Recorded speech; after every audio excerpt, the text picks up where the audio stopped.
Había una vez un tiempo en que las sombras danzaban con mayor intensidad entre los muros de las aldeas inglesas, cuando el viento nocturno llevaba consigo algo más que el aroma a tierra húmeda y flores silvestres. El siglo XVI era una época donde la razón luchaba una batalla desigual contra el miedo, y donde cada susurro en la oscuridad podía transformarse en una acusación mortal. En aquellos días, la diferencia entre la vida y la muerte a menudo dependía no de la justicia divina, sino del capricho de vecinos asustados y de la facilidad con que una mujer podía convertirse en el chivo expiatorio de todas las desgracias de una comunidad. En las brumosas mañanas de Essex, cuando la niebla se alzaba desde los campos como fantasmas ancestrales, existía un pueblo llamado Hatfield Peverell.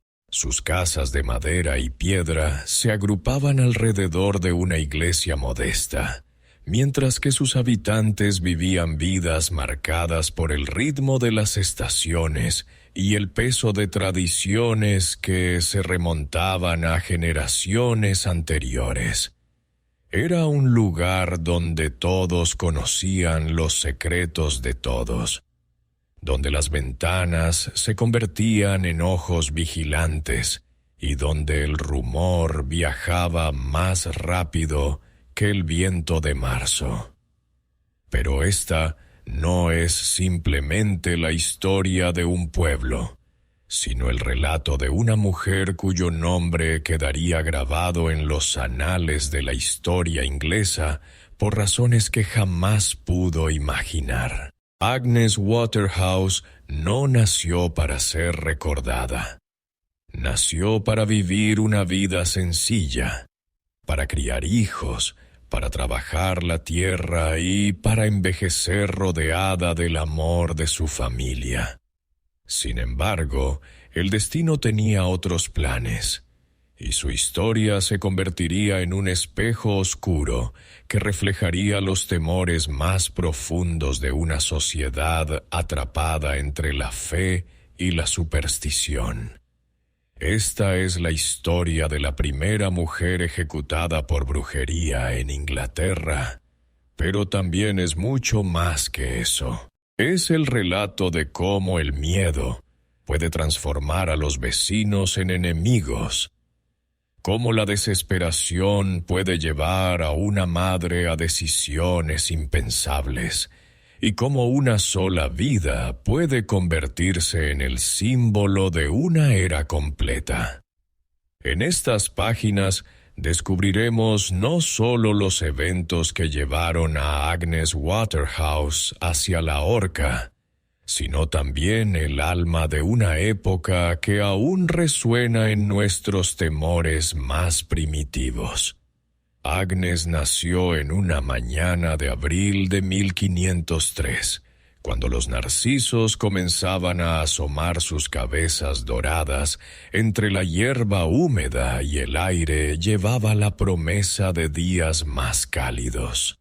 Su primer llanto se mezcló con el canto de los mirlos que anidaban en el roble centenario que se alzaba frente a la humilde casa de sus padres, como si la naturaleza misma hubiera querido bendecir su llegada al mundo.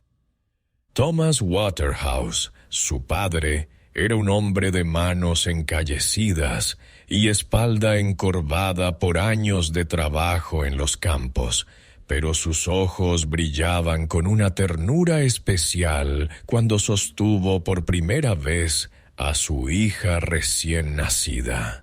La pequeña Agnes creció entre el aroma del pan recién horneado que su madre, Margaret, preparaba cada madrugada, y el sonido rítmico del martillo de su padre reparando las herramientas agrícolas en el pequeño cobertizo junto a la casa. La vivienda de los Waterhouse era modesta pero acogedora. Paredes de madera entrelazada con barro, un techo de paja que susurraba historias cuando el viento lo atravesaba, y una chimenea central que durante los largos inviernos se convertía en el corazón cálido del hogar. Desde muy pequeña, Agnes mostró una naturaleza curiosa que a menudo preocupaba a su madre. Mientras otras niñas de su edad se contentaban con jugar con muñecas de trapo o ayudar con las tareas más sencillas del hogar, Agnes preguntaba por qué las plantas crecían hacia el sol, por qué algunos animales enfermaban sin razón aparente, o por qué la leche a veces se cortaba sin explicación. Sus ojos, de un verde profundo como el musgo que crecía en las piedras del río, parecían buscar constantemente respuestas en un mundo que prefería las certezas simples a las preguntas complicadas.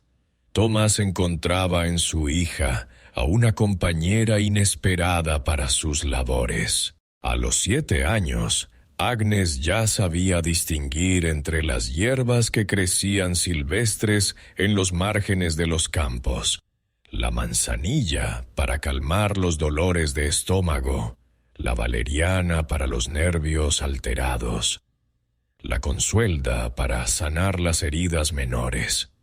Su padre, que había aprendido estos conocimientos de su propia madre, transmitía a Agnes no solo la sabiduría práctica de generaciones de campesinos, sino también un profundo respeto por los misterios de la naturaleza. «Mira, pequeña», le decía Thomas mientras caminaban entre los surcos al atardecer, cuando las sombras se alargaban como dedos misteriosos sobre la tierra arada. Cada planta tiene su propósito, cada animal su lugar en el orden de las cosas. Nosotros somos solo una parte de algo mucho más grande y debemos aprender a escuchar lo que la tierra nos enseña. Margaret, por su parte, veía con inquietud creciente la fascinación de su hija por lo que ella consideraba conocimientos peligrosos. Como buena cristiana, temía que demasiada curiosidad por los secretos de la naturaleza pudiera llevar a Agnes por senderos que la Iglesia no aprobaba. Durante las largas tardes de invierno, mientras hilaba lana junto al fuego, Margaret intentaba dirigir la atención de su hija hacia actividades más apropiadas para una mujer: coser, cocinar, limpiar y, sobre todo, rezar. Una mujer virtuosa encuentra su fuerza en la oración y su sabiduría en la obediencia, le repetía Margaret mientras Agnes aprendía a bordar flores en tela tosca. Los misterios del mundo pertenecen a Dios, y nosotras debemos conformarnos con cuidar de nuestros hogares y nuestras familias. Pero Agnes, incluso a tan temprana edad, sentía una inquietud profunda ante estas palabras. No era rebeldía lo que la movía, sino una necesidad genuina de comprender el mundo que la rodeaba. Cuando ayudaba a su madre a preparar remedios caseros para los vecinos enfermos, Agnes observaba con atención científica cómo ciertas combinaciones de hierbas parecían funcionar mejor que otras, cómo la fase de la luna afectaba el crecimiento de las plantas medicinales, cómo los animales parecían intuir las tormentas horas antes de que llegaran. La aldea de Hatfield Peverell era un microcosmos donde las vidas se entrecruzaban como los hilos de una telaraña compleja. Agnes conocía a cada habitante, el herrero William Thornton, cuyo martillo resonaba desde el amanecer hasta el anochecer, la viuda Sarah Cooper, que cuidaba de su jardín de hierbas con devoción casi religiosa, el pastor Edmund Drake, cuya voz potente llenaba la iglesia cada domingo, con sermones que mezclaban la esperanza con advertencias sobre los peligros del pecado. También estaba Elizabeth Francis, la esposa del sastre local, una mujer de mirada penetrante y lengua afilada que parecía tener opiniones sobre todo y todos en el pueblo. Elizabeth era apenas unos años mayor que Agnes, pero ya mostraba esa astucia calculadora que más tarde se convertiría en un arma mortal. Incluso de niñas, Agnes percibía algo inquietante en la forma en que Elizabeth la observaba, como si estuviera catalogando cada gesto, cada palabra, cada momento de felicidad para usarlo más tarde con propósitos inescrutables. Los domingos, cuando la campana de la iglesia llamaba a misa con su voz de bronce, que resonaba por todo el valle, la familia Waterhouse se vestía con sus mejores ropas y caminaba por el sendero empedrado hasta el templo. Agnes llevaba un vestido de lana azul que su madre había teñido con índigo, y sus cabellos castaños, usualmente sueltos y rebeldes, se recogían bajo una cofia blanca que la hacía parecer mayor de lo que era. Durante estos servicios religiosos, Agnes escuchaba con atención las palabras del pastor Drake, pero a menudo se encontraba distraída por la luz coloreada que se filtraba a través de los vitrales, creando patrones cambiantes en el suelo de piedra. Le parecía que había algo mágico en la forma en que la luz transformaba el espacio sagrado, algo que conectaba el cielo con la tierra de una manera que los sermones, por más elocuentes que fueran, no lograban transmitir completamente. A los 14 años, Agnes había crecido hasta convertirse en una joven de belleza discreta pero innegable. Su rostro había perdido la redondez infantil para revelar pómulos definidos y una boca que tendía a curvarse en una sonrisa pensativa. Sus manos, curtidas ya por el trabajo, se movían con la destreza de alguien que había aprendido a coser, cocinar, ordeñar y sembrar con igual habilidad. Pero eran sus ojos los que más llamaban la atención, verdes como las hojas nuevas de primavera, pero con una profundidad que sugería una comprensión del mundo más allá de sus años. Fue en esa época cuando comenzaron los primeros rumores. Agnes había desarrollado una reputación como sanadora, heredando y ampliando los conocimientos que su padre le había transmitido. Cuando la hija del herrero enfermó con una fiebre persistente que ningún remedio convencional lograba curar, Agnes preparó una infusión de corteza de sauce y hierbas del bosque que devolvió a la niña a la salud en pocos días.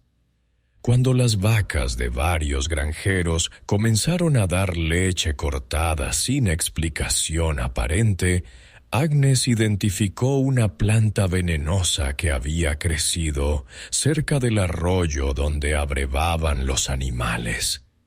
Estos éxitos, que deberían haber ganado el respeto y gratitud de sus vecinos, comenzaron en cambio a generar una inquietud sutil pero persistente.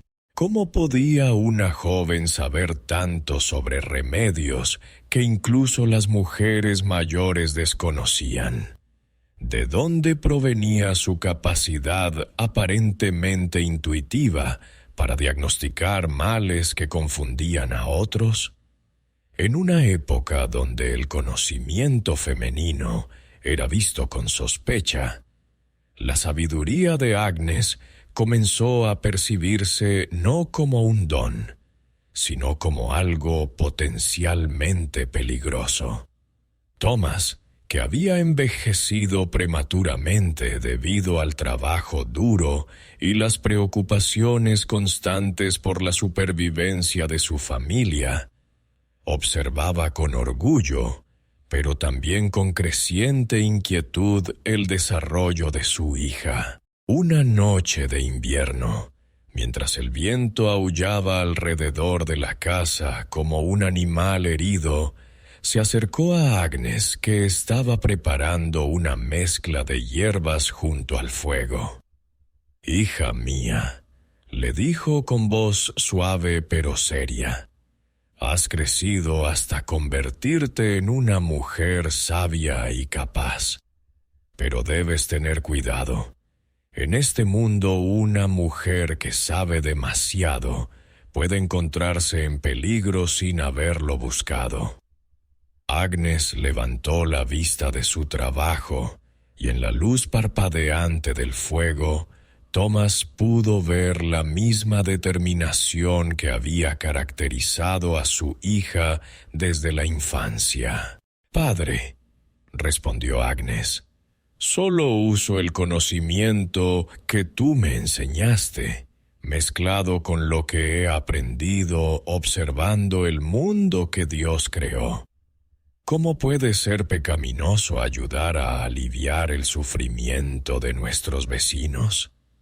Thomas suspiró, sabiendo que su hija tenía razón en principio, pero temiendo las consecuencias prácticas de esa rectitud. «No es pecaminoso, Agnes, pero tampoco es siempre seguro ser diferente, especialmente para una mujer. Las personas temen lo que no comprenden y a menudo prefieren destruir lo que les causa miedo antes que intentar entenderlo». Esas palabras proféticas resonarían en la memoria de Agnes durante los años venideros, cuando la vida la llevara por senderos que jamás habría imaginado recorrer. Pero en ese momento, junto al fuego cálido de su hogar, rodeada del amor de sus padres y con toda la vida por delante, Agnes simplemente asintió y continuó con su trabajo, convencida de que la bondad de sus intenciones la protegería de cualquier malentendido. El destino, sin embargo, tenía otros planes, y las semillas de la tragedia que más tarde consumiría su vida ya habían comenzado a germinar en los corazones temerosos de aquellos que la rodeaban. Los años que siguieron a aquella conversación junto al fuego transcurrieron como las estaciones, con la inevitabilidad del cambio y la promesa constante de que nada permanecería igual para siempre. Agnes floreció hasta convertirse en una mujer de 20 años, cuya belleza discreta había madurado hasta revelar una gracia natural que complementaba su conocimiento creciente del mundo. Sus manos, ya expertas en el arte de la sanación, se movían con la seguridad de quien había tocado tanto la vida como la muerte, y sus ojos verdes habían adquirido esa profundidad que solo viene de haber consolado el sufrimiento ajeno.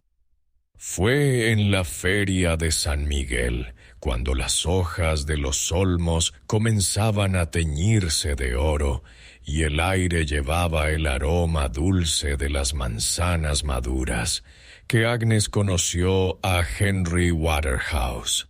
Era un hombre robusto, de brazos fuertes y sonrisa fácil, con esa honestidad directa que caracterizaba a los granjeros prósperos de la región. Su granja se extendía por las colinas del este, donde criaba ovejas cuya lana era codiciada en los mercados de Londres, y sus campos de cebada y avena prometían cosechas abundantes año tras año.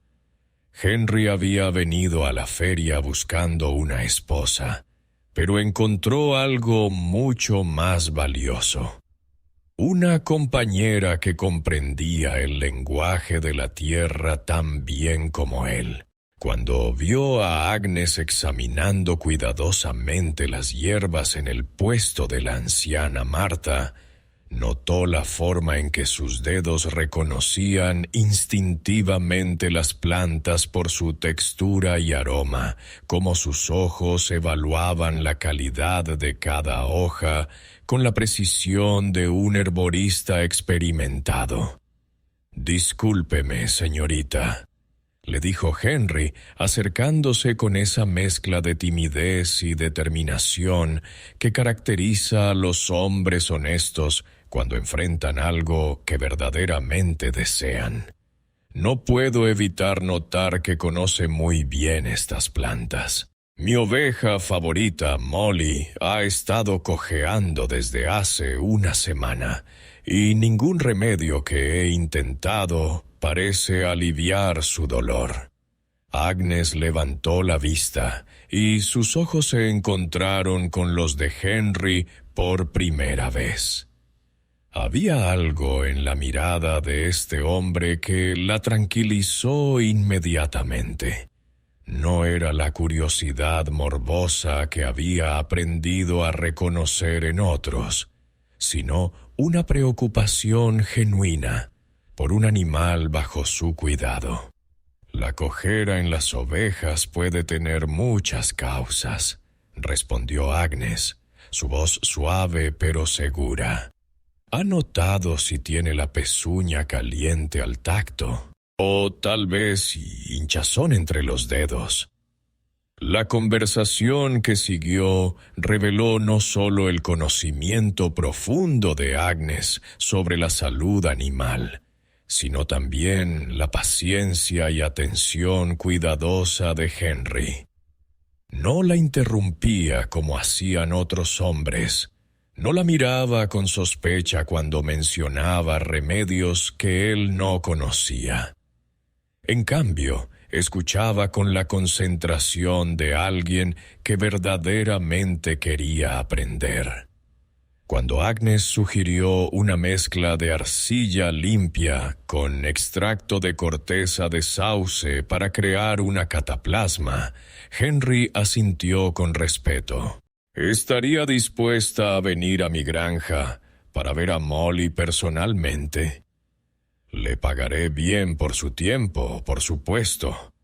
Fue Margaret, la madre de Agnes, quien insistió en acompañar a su hija en esa primera visita.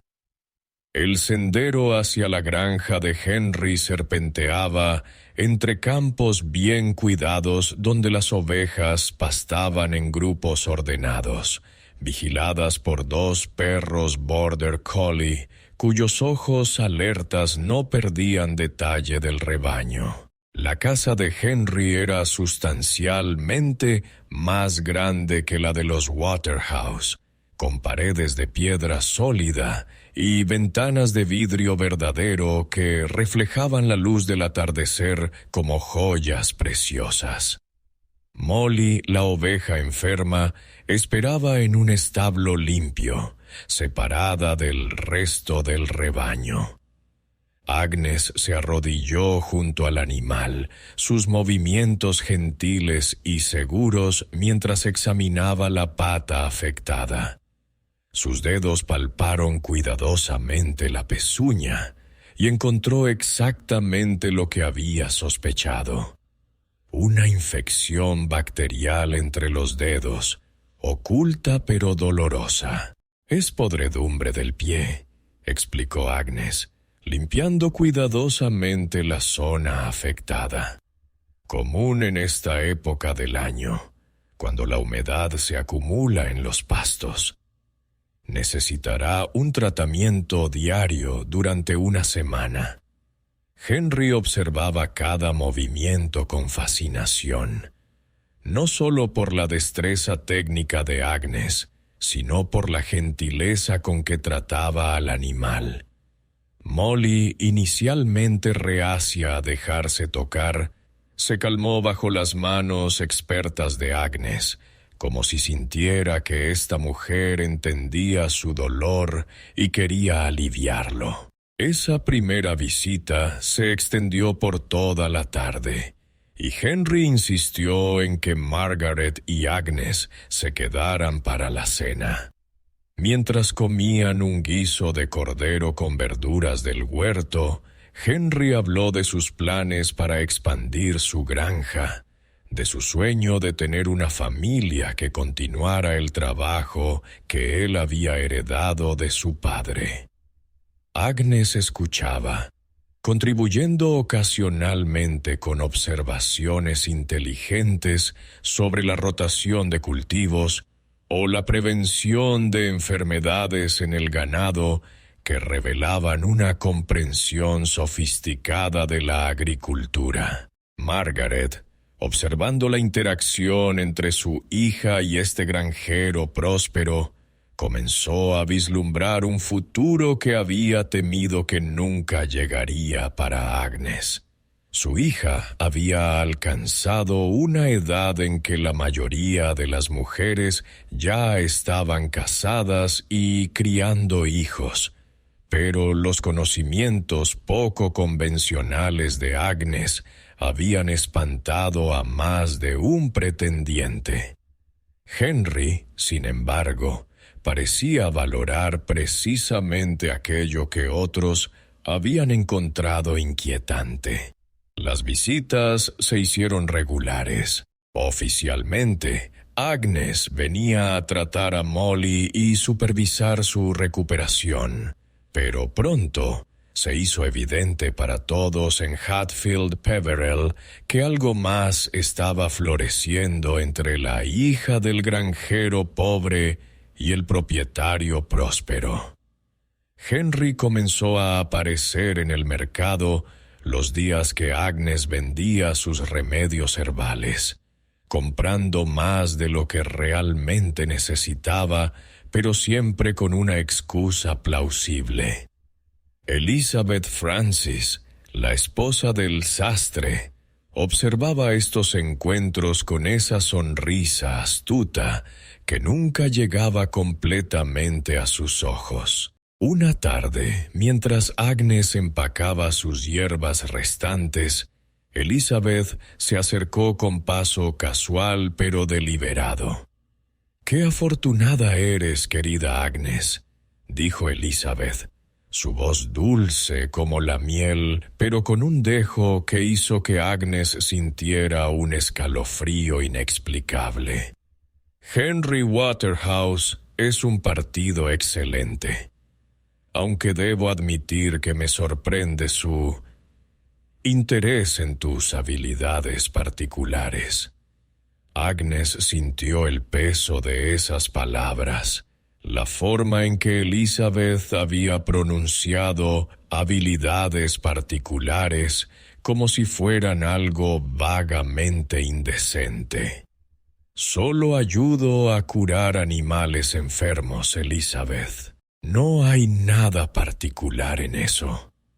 «Por supuesto que no», respondió Elizabeth, pero su sonrisa se amplió de una manera que no tranquilizó a Agnes en absoluto. «Aunque siempre me he preguntado de dónde viene tal conocimiento. Tu madre, que Dios la bendiga, nunca mostró tales aptitudes, ni tu padre, por lo que sé». Esas palabras se quedaron con Agnes durante días, creando una inquietud que no podía nombrar completamente. Había algo en el tono de Elizabeth, en la forma en que sus ojos brillaban cuando pronunciaba ciertas palabras, que despertaba los mismos temores que su padre había expresado años antes. Pero el amor tiene una forma de hacer que los miedos parezcan menos importantes, y Agnes se encontró cada vez más cautivada por Henry y la vida que él le ofrecía. Cuando finalmente le pidió matrimonio, una tarde de octubre, mientras caminaban entre sus campos dorados, Agnes sintió como si el mundo hubiera encontrado finalmente su equilibrio correcto. «Quiero que seas mi esposa, Agnes», le dijo Henry, tomando sus manos entre las suyas. «Quiero que compartas conmigo no solo mi hogar, sino todo lo que sé y todo lo que espero llegar a ser. Tus conocimientos, tu sabiduría, todo eso me hace amarte más, no menos». La boda se celebró en la iglesia de Hatfield Peverell un frío día de noviembre, cuando las primeras heladas habían pintado de blanco los campos y el aire llevaba la promesa del invierno. Agnes llevaba un vestido de lana azul marino que su madre había tejido especialmente para la ocasión, y una corona de ramas de acebo que Henry había trenzado esa misma mañana. El pastor Drake pronunció las bendiciones tradicionales, y toda la aldea se reunió para celebrar la unión de dos de sus miembros más respetados. Los primeros años del matrimonio fueron los más felices que Agnes había conocido. La granja de Henry prosperaba bajo la administración conjunta de ambos, y Agnes encontró formas de aplicar sus conocimientos herbales no solo a los animales, sino también a mejorar los cultivos. Estableció un jardín de plantas medicinales que pronto se convirtió en un recurso valioso para toda la comunidad circundante. En 1530, Agnes dio a luz a su primera hija, Joan, una niña de cabello oscuro y ojos vivaces que desde temprana edad mostró la misma curiosidad intelectual que había caracterizado a su madre. 3 años después llegó otro hijo y luego otro más. La casa se llenó del sonido de risas infantiles y del bullicio constante de una familia creciente. Henry se deleitaba en enseñar a sus hijos sobre la granja, mientras Agnes les transmitía conocimientos sobre las plantas y los animales. Joan, en particular, mostraba una aptitud natural para reconocer hierbas y preparar remedios simples. A los 7 años, ya podía identificar la mayoría de las plantas del jardín de su madre y sabía cuáles se usaban para cada dolencia. Pero la felicidad, como Agnes había aprendido a lo largo de su vida, raramente perdura sin desafíos.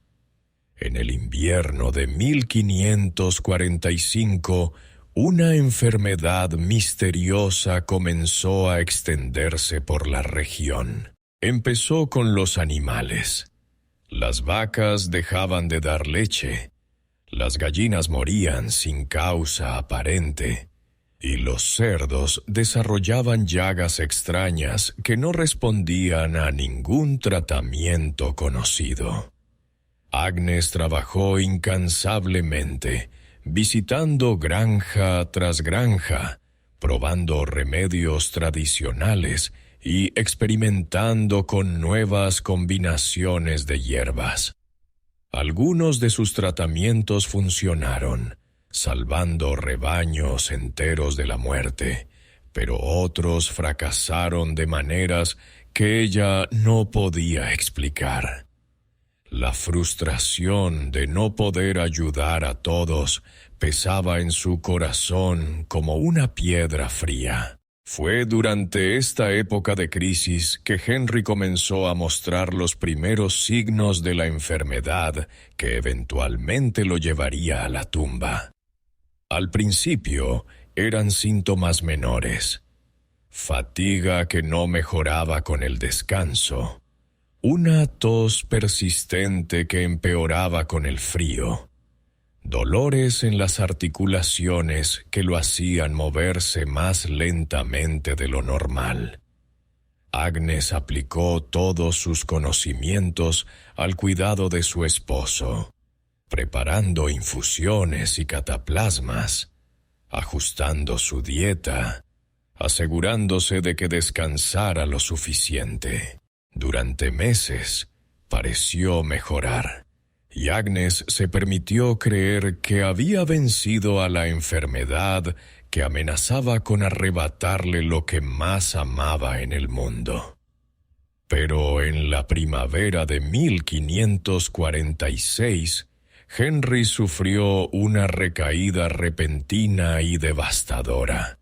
En cuestión de semanas, el hombre robusto que había sido el pilar de su familia se transformó en una sombra frágil de sí mismo.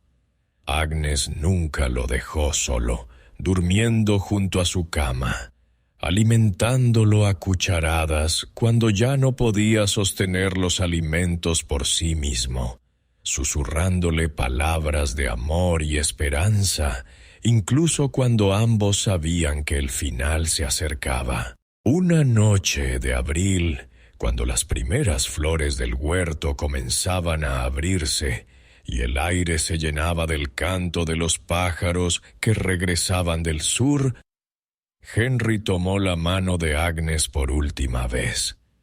«He sido un hombre afortunado», murmuró, su voz apenas audible en el silencio de la habitación. «Te he amado completamente y he sido amado completamente a cambio. Cuida a nuestros hijos, Agnes. Cuídalos y cuídate a ti misma». Agnes sostuvo esa mano hasta que se enfrió, llorando lágrimas que parecían brotar de lo más profundo de su alma. Cuando finalmente el amanecer llegó, se encontró viuda a los 43 años, con 3 hijos que dependían completamente de ella y una granja que administrar sin la ayuda del hombre que había sido su compañero y su sostén durante tantos años. Los meses que siguieron fueron una lucha constante por la supervivencia. Agnes descubrió que, aunque Henry le había dejado la granja legalmente, administrarla sola como mujer en el siglo XVI presentaba desafíos que nunca había anticipado. Los trabajadores, que antes respetaban sus conocimientos, ahora cuestionaban sus decisiones. Los comerciantes que habían tratado honorablemente con Henry intentaban aprovecharse de su viudez para obtener mejores precios. Pero Agnes no era una mujer que se rindiera fácilmente. Aplicó la misma determinación que había usado para dominar las artes de la sanación a la tarea de mantener su hogar y criar a sus hijos. Trabajaba desde antes del amanecer hasta después del anochecer, supervisando los campos, cuidando el ganado y continuando su práctica como sanadora para generar los ingresos adicionales que su familia necesitaba. Fue durante este período de lucha y adaptación que los susurros realmente comenzaron. Agnes había siempre sido diferente, pero mientras había tenido el respaldo y la protección de Henry, esa diferencia había sido vista como una excentricidad interesante. Ahora, sola y vulnerable, esa misma diferencia comenzó a percibirse como algo más siniestro. Elizabeth Francis, que había observado con fascinación mórbida la transformación de Agnes desde esposa próspera hasta viuda luchadora, comenzó a hacer comentarios aparentemente inocentes, pero cargados de insinuación. En el mercado, mientras Agnes vendía sus remedios, Elizabeth se acercaba a otras mujeres con sonrisas conspirativas. «¡Qué extraño!», murmuraba lo suficientemente alto como para que Agnes pudiera escuchar, «que una mujer que conoce tantos remedios para curar no pudiera salvar a su propio esposo». El invierno de 1566 llegó con una crueldad inusual a Hatfield Peverell. Las heladas se extendían más allá de lo normal, matando cultivos que deberían haber sobrevivido, y una extraña enfermedad comenzó a diezmar el ganado de varias granjas. Las vacas dejaban de dar leche sin razón aparente. Las gallinas morían con convulsiones misteriosas, y los cerdos desarrollaban llagas que supuraban un líquido amarillento que ningún remedio conocido lograba curar. Agnes trabajaba incansablemente, visitando granja tras granja, aplicando todos sus conocimientos acumulados durante décadas de práctica. Sus manos, curtidas por años de trabajo, se movían con destreza sobre los animales enfermos, palpando en busca de signos que pudieran revelar la causa de la dolencia. Mezclaba infusiones de corteza de sauce con miel, preparaba cataplasmas de arcilla y hierbas, administraba tinturas que había perfeccionado a lo largo de los años. En algunos casos, sus tratamientos funcionaron milagrosamente. La vaca favorita del viejo Miller, que había estado al borde de la muerte, se recuperó completamente después de que Agnes le administrara una mezcla de hierbas que parecía conocer por instinto. El rebaño de ovejas de los Thompson, afectado por una plaga respiratoria, se curó tras seguir al pie de la letra las instrucciones detalladas que Agnes había dejado por escrito. Pero en otros casos, para su frustración y horror creciente, nada funcionaba. Los remedios que habían sido efectivos durante años fallaban sin explicación. Animales que parecían responder favorablemente al tratamiento morían súbitamente durante la noche. Era como si alguna fuerza malévola estuviera interfiriendo con su trabajo, convirtiendo sus éxitos en fracasos y sus conocimientos en instrumentos de confusión. Elizabeth Francis observaba estos eventos con una atención que iba más allá de la curiosidad natural. Durante las reuniones dominicales después de misa, cuando las mujeres del pueblo se reunían en pequeños grupos para intercambiar noticias y chismes, Elizabeth comenzó a hacer preguntas aparentemente inocentes, pero cargadas de insinuación. «¡Qué curioso!», comentaba con esa sonrisa que nunca llegaba del todo a sus ojos.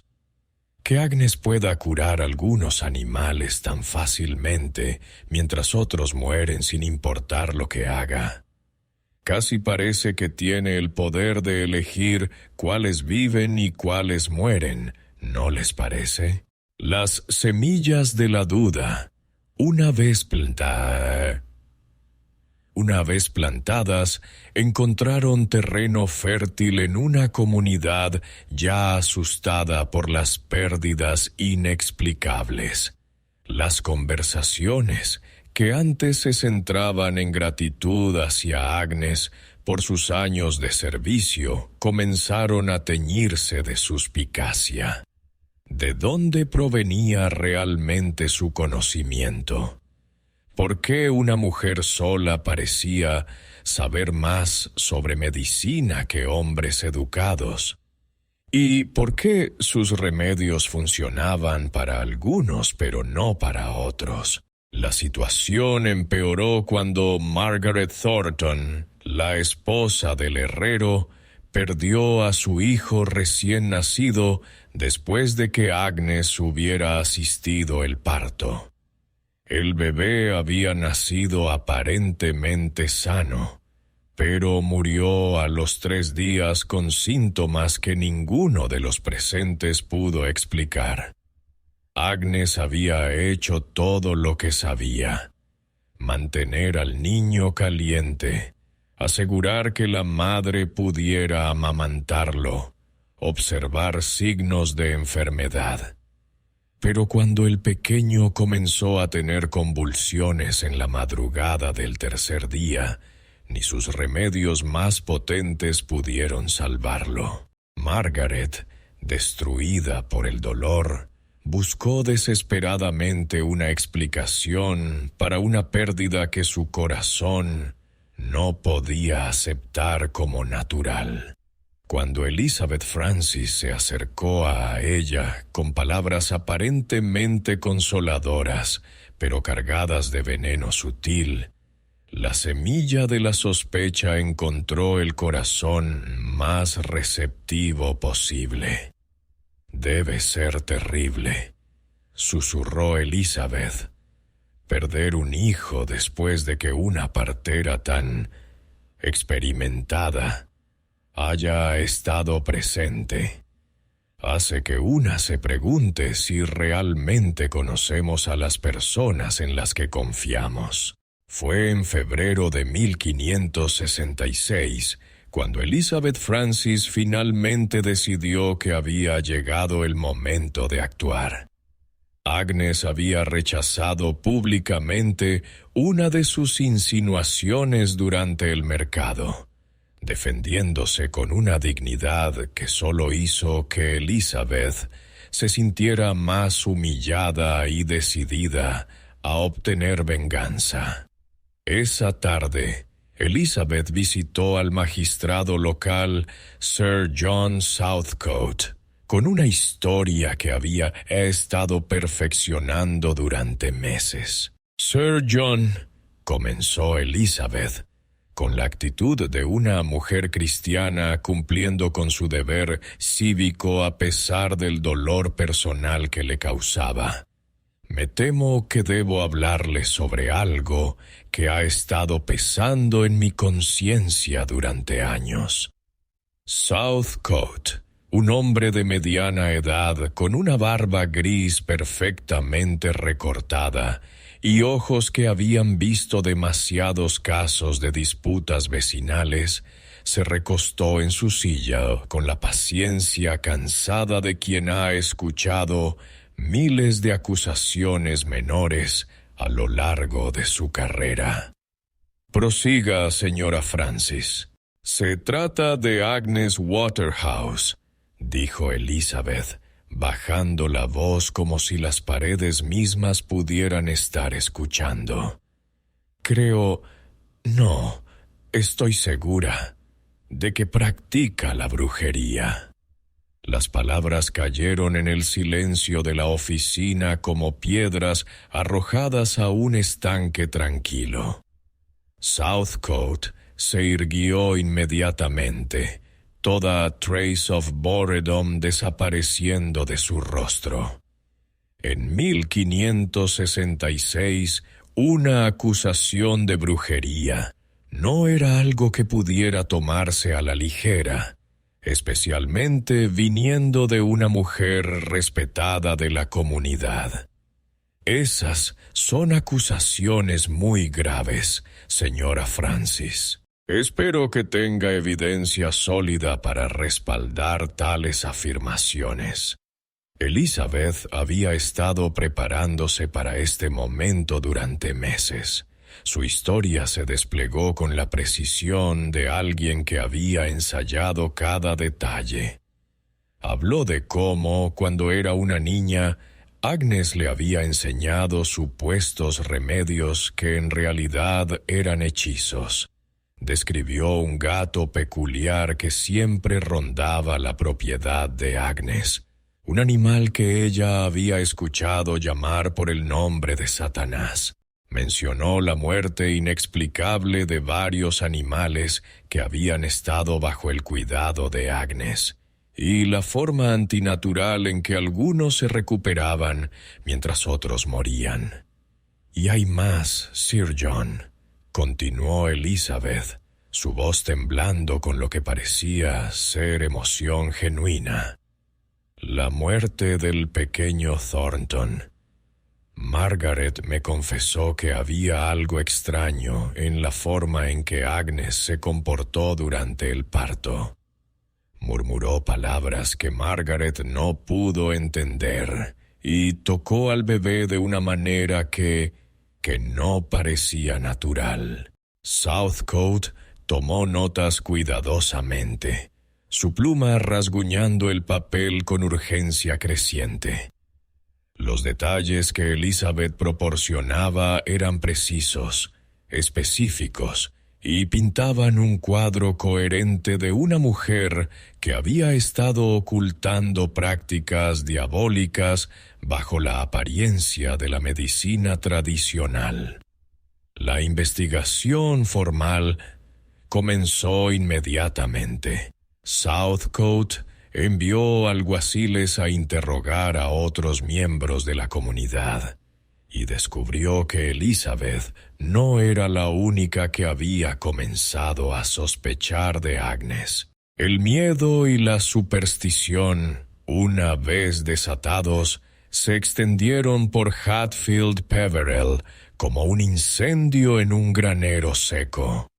Margaret Thornton, todavía destrozada por la pérdida de su hijo, confirmó los detalles que Elizabeth había proporcionado y añadió algunos propios. El granjero Samuel Wright testificó que sus vacas habían comenzado a dar leche amarga después de que Agnes las examinara. La anciana Martha Cooper juró que había visto a Agnes hablando con su gato en lo que parecía ser un idioma extraño.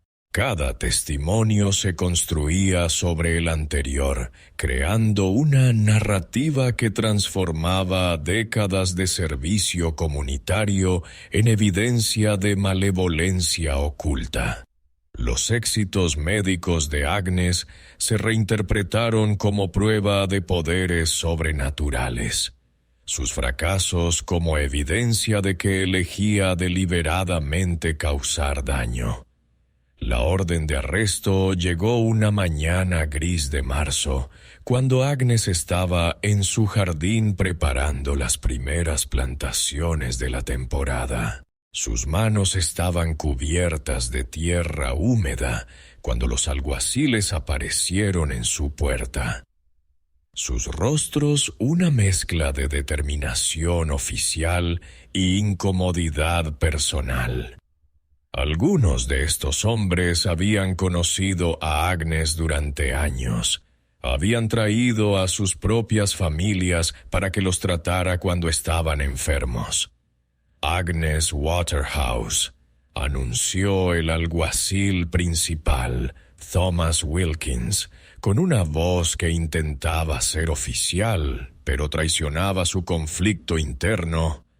Está usted arrestada bajo sospecha de brujería y conspiración con fuerzas diabólicas. Agnes se irguió lentamente, limpiándose las manos en su delantal mientras procesaba las palabras que acababa de escuchar. Por un momento, pareció como si no pudiera creer que esto realmente estuviera sucediendo.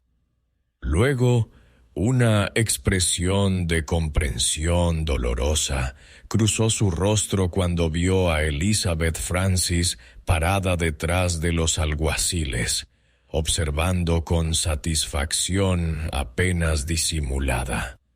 ¿Bajo qué evidencia?, preguntó Agnes, su voz tranquila pero tensa.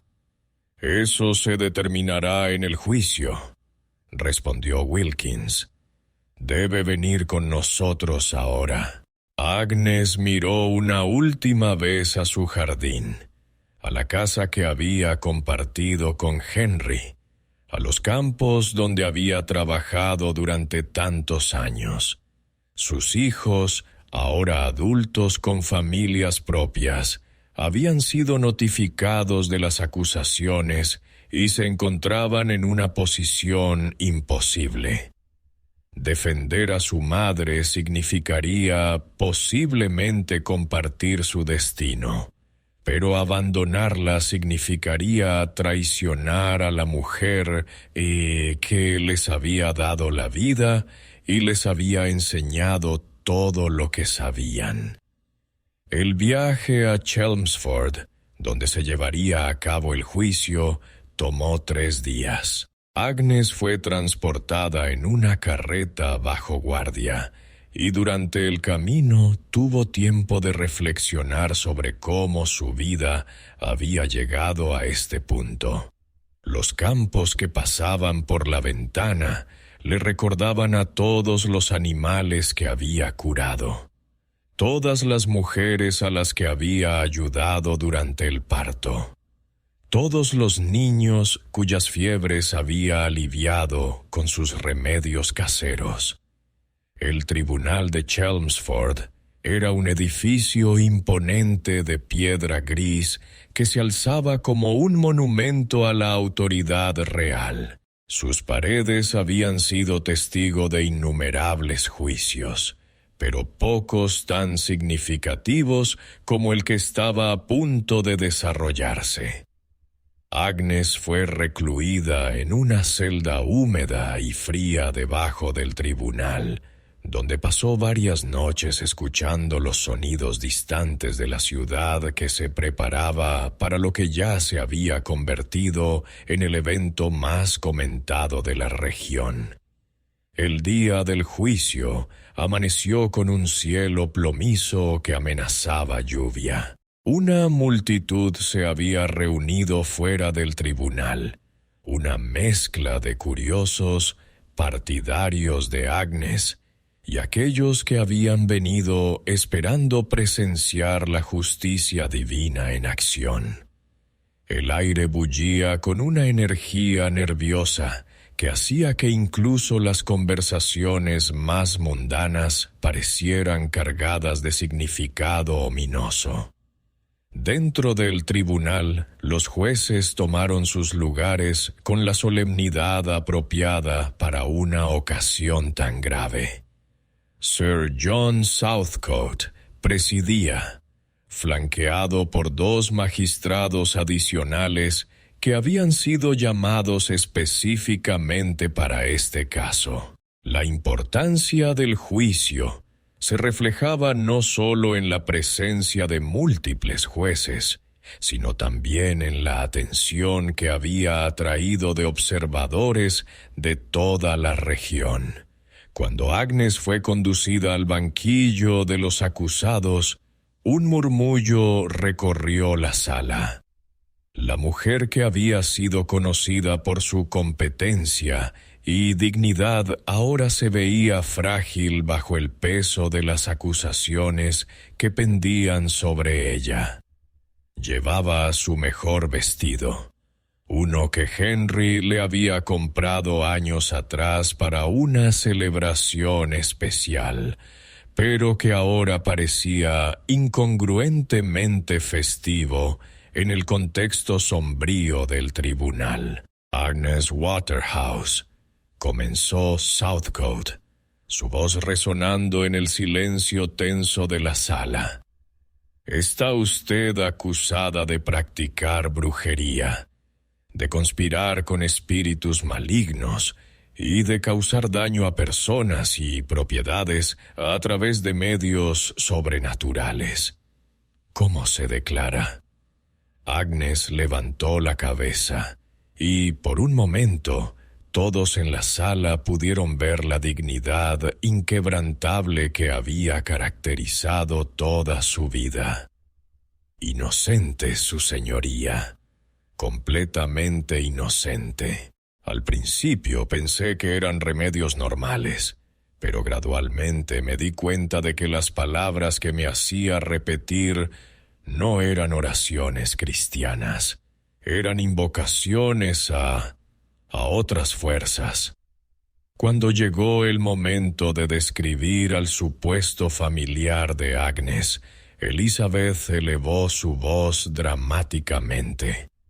Tenía un gato, su señoría, un gato grande y negro que respondía al nombre de Satanás. Lo vi con mis propios ojos hacer cosas que ningún animal natural podría hacer. Hablaba con él como si fuera una persona, y él parecía entenderla y obedecerle. El testimonio continuó durante horas, con Elizabeth proporcionando detalles íntimos que solo alguien que había observado a Agnes muy de cerca durante años podría conocer. Habló de rituales nocturnos que supuestamente había presenciado, de la muerte misteriosa de animales que se habían negado a obedecer las órdenes de Agnes, de tormentas que parecían surgir de la nada después de que Agnes expresara ira hacia alguien. Uno por uno, otros testigos tomaron el estrado. Margaret Thornton, con lágrimas corriendo por sus mejillas, describió la muerte de su hijo con detalles desgarradores que hicieron que varias mujeres en la audiencia sollozaran abiertamente. Samuel Wright juró que sus vacas habían sido maldecidas después de que él se negara a pagar lo que Agnes pedía por sus servicios. La anciana Martha Cooper, temblando de miedo y edad, murmuró acusaciones sobre conversaciones siniestras que había escuchado a través de las paredes finas que separaban su casa de la de Agnes. Con cada testimonio, la atmósfera en el tribunal se volvía más pesada. Los jueces tomaban notas cuidadosamente, ocasionalmente haciendo preguntas que parecían diseñadas más para confirmar detalles que para desafiar la veracidad de las acusaciones. La multitud en las galerías murmuraba comentarios que reflejaban una opinión pública cada vez más convencida de la culpabilidad de Agnes. Pero el testimonio más devastador vino de una fuente completamente inesperada. Cuando anunciaron que Joan Waterhouse, la hija de Agnes, sería llamada a testificar, un silencio absoluto cayó sobre el tribunal. Agnes se volvió hacia su hija con una expresión de shock y traición que fue visible para todos los presentes. Joan, ahora una mujer joven de 36 años con hijos propios, se acercó al estrado con pasos vacilantes. Sus ojos evitaron cuidadosamente los de su madre mientras prestaba juramento, y cuando finalmente habló, su voz era apenas audible. ¿Es cierto?, preguntó el prosecutor, que su madre poseía un gato al que llamaba Satanás. Joan cerró los ojos por un momento, como si estuviera reuniendo valor para traicionar a la mujer que le había dado la vida. Cuando los abrió, había lágrimas corriendo por sus mejillas, pero su voz era clara. Sí, era cierto. Un murmullo de excitación recorrió la sala. El testimonio de un miembro de la familia, especialmente de una hija, tenía un peso legal y emocional que ningún otro testigo podía igualar. ¿Y observó usted alguna vez interacciones inusuales entre su madre y este animal? Sí, susurró Joan. Hablaba con él. Le daba órdenes, y él parecía entenderla de una manera que no era natural. Las preguntas continuaron, y Joan, posiblemente bajo amenaza o coacción, proporcionó detalles que condenaron definitivamente a su madre. Describió rituales que supuestamente había presenciado durante su infancia. Momentos en que Agnes se había comportado de maneras que ahora, vista a través de la lente de la acusación, parecían siniestras y malévolas.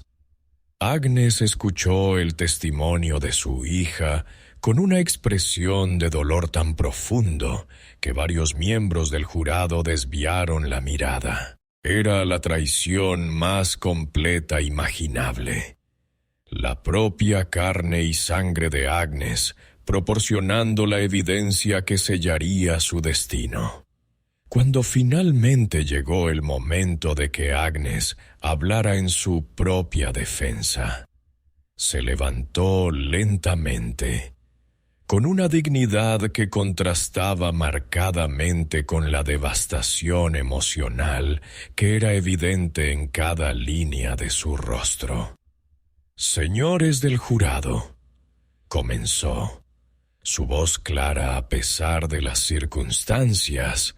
«He vivido en Hatfield Peverell durante más de 60 años. Durante ese tiempo, he dedicado mi vida a ayudar a mis vecinos, a curar a sus animales enfermos, a asistir en partos difíciles, a aliviar el sufrimiento donde he podido».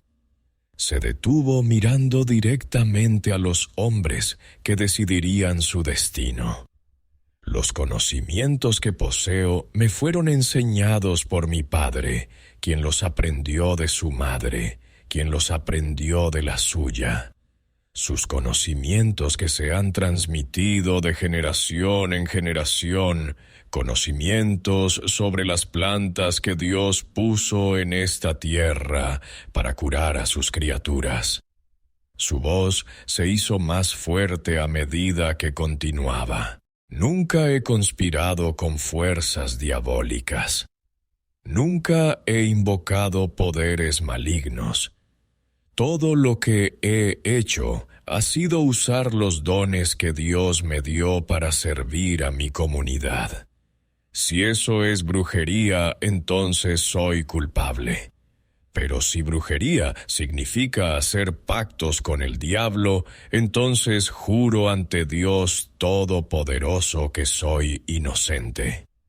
El silencio que siguió a su declaración era tan completo que el sonido de una gota de agua cayendo en algún lugar del edificio parecía amplificado. Por un momento, pareció como si las palabras de Agnes podrían haber plantado una semilla de duda en las mentes de los jueces. Pero el momento pasó rápidamente.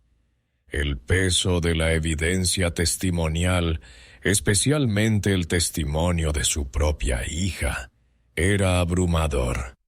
Los jueces se retiraron para deliberar, pero regresaron después menos de una hora, sus rostros graves y determinados.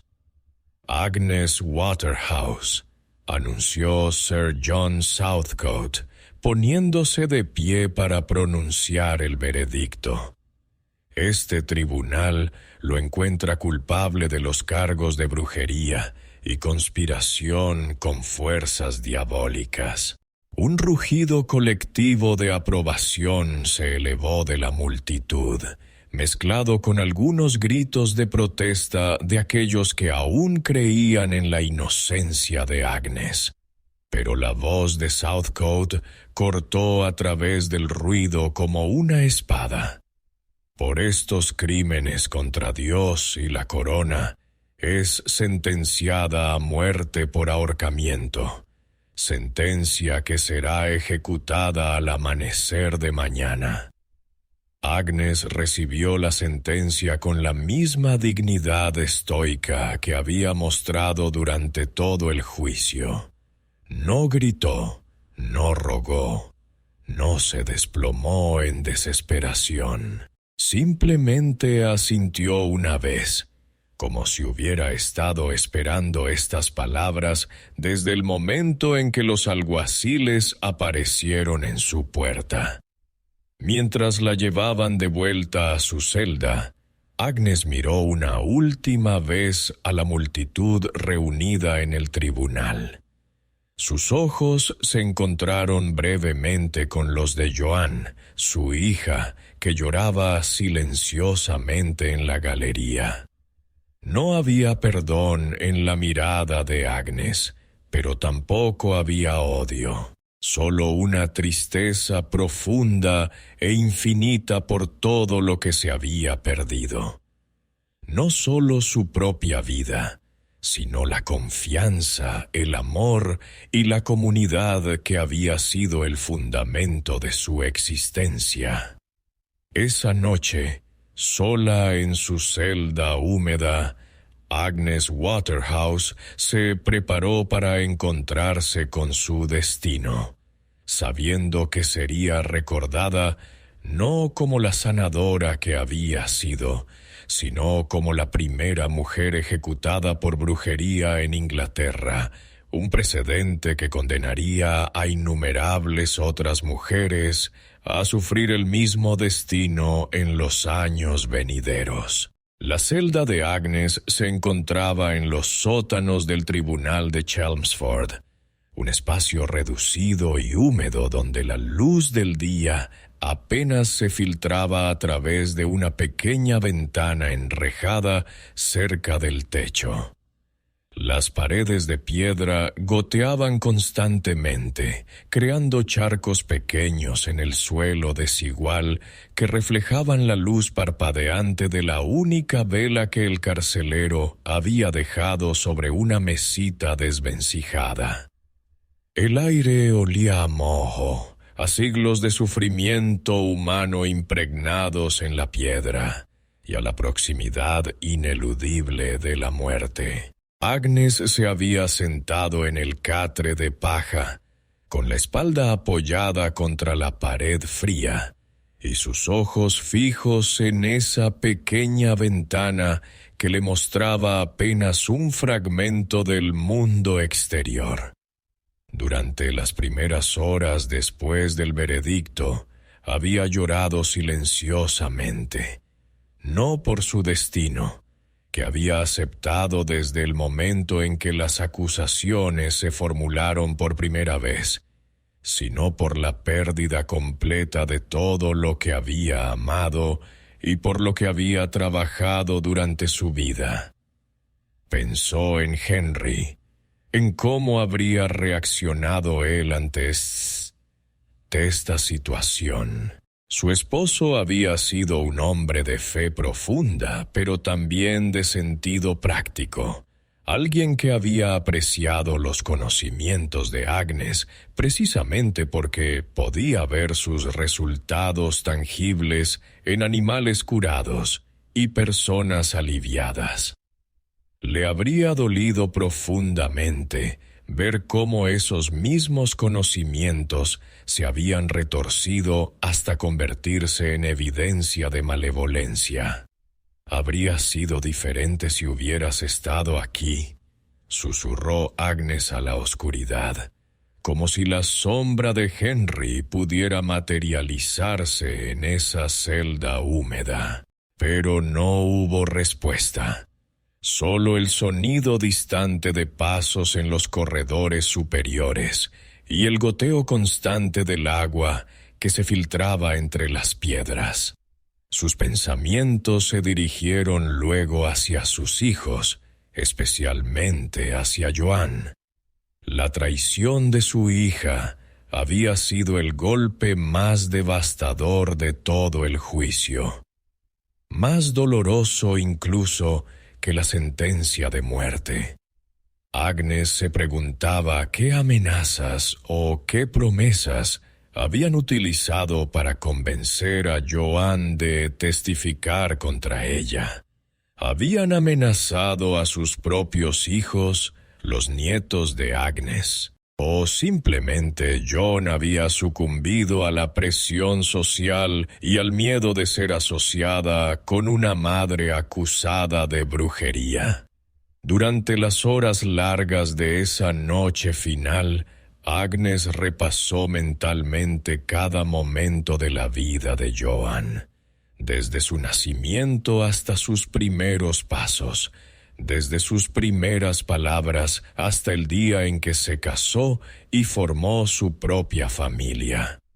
No podía reconciliar a esa niña llena de curiosidad y amor con la mujer que había estado de pie en el tribunal, proporcionando el testimonio que sellaría su destino. Alrededor de la medianoche, el carcelero trajo una última comida: pan duro, un pedazo pequeño de queso y agua tibia en un jarro de barro.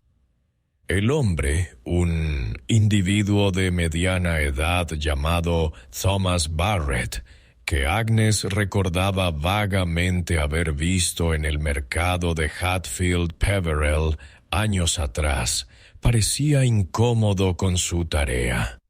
¿Hay algo más que pueda hacer por usted, señora Waterhouse?, preguntó Barrett, evitando el contacto visual directo. ¿Algún mensaje que quisiera enviar? Agnes lo miró por un momento, considerando la oferta. Había tantos mensajes que le gustaría enviar, tantas cosas que le gustaría decir a las personas que había conocido durante su vida. Pero se dio cuenta de que las palabras, en este punto, eran inadecuadas para expresar todo lo que sentía. «Gracias por su gentileza, señor Barrett», respondió finalmente. «Pero creo que ya se ha dicho todo lo que necesitaba decirse». Barrett asintió, claramente aliviado de no tener que involucrarse más en la situación, y se retiró dejando a Agnes sola nuevamente con sus pensamientos y la llama parpadeante de la vela. Agnes apenas tocó la comida. Su estómago estaba cerrado por la ansiedad y la tristeza, y la proximidad de la muerte había eliminado cualquier apetito que pudiera haber tenido. En cambio, se dedicó a recordar sabores de su vida pasada. El pan fresco que había horneado en las mañanas tempranas de su matrimonio, las manzanas dulces de su huerto, el guiso de cordero que Henry tanto disfrutaba durante los largos inviernos. A medida que la noche progresaba, Agnes comenzó a reflexionar sobre el conocimiento que había acumulado durante su vida. Generaciones de sabiduría femenina morirían con ella en la horca. Los remedios que había aprendido de su padre, las técnicas que había desarrollado a través de años de práctica, las observaciones cuidadosas sobre plantas y animales que habían hecho de ella una sanadora respetada. Todo eso se perdería para siempre. Pensó en todas las mujeres jóvenes de Hatfield Peverell que podrían haber beneficiado de esa sabiduría, en los animales que enfermarían sin sus cuidados, en los partos difíciles que podrían complicarse sin su experiencia. Su muerte no sería simplemente el final de una vida individual, sino la extinción de una tradición completa de conocimiento y servicio comunitario. Cuando el primer indicio de luz gris comenzó a filtrarse a través de la pequeña ventana, Agnes se dio cuenta de que había llegado el momento final. Se levantó lentamente del catre, sintiendo el peso de sus 63 años en cada articulación dolorida. Sus rodillas crujieron cuando se puso de pie, y tuvo que apoyarse contra la pared por un momento para recuperar el equilibrio. Se acercó a la ventana y miró hacia afuera. Desde su posición limitada, podía ver un fragmento pequeño del cielo que se aclaraba gradualmente, pintándose de tonos rosados y dorados que prometían un día hermoso. Era irónico, pensó, que su último amanecer fuera tan espléndido. Los sonidos de la ciudad despertando comenzaron a llegar hasta su celda.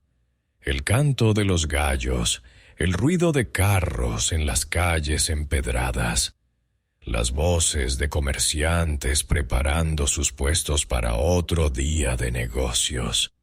La vida continuaba su curso normal para todos los demás, ajenos al drama que estaba a punto de desarrollarse. Aproximadamente una hora después del amanecer, Agnes escuchó pasos múltiples descendiendo hacia las celdas.